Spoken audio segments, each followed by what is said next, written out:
kushobiwe kandi kunderesiwa amaso mukono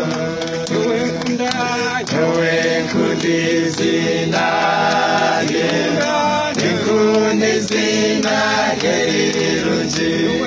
nikundizinaye rirunji izina rya Yesu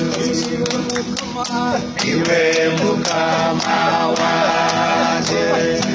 iwe mukama tariwaho iwe mukama tariwaho Kristi manje na byona yone biri kundusha imwejecereye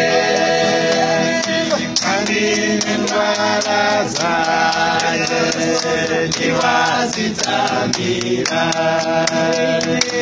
ino ndijo wena ino ndijo tari Yesu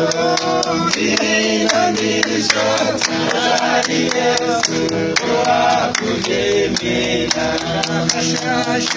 akashasha ndeje akasasira hamwe n'ije akasasira hamwe n'ije umuntu akuzitu uzomutima w'abagushoreye kandi kunezerwa ambazo mukono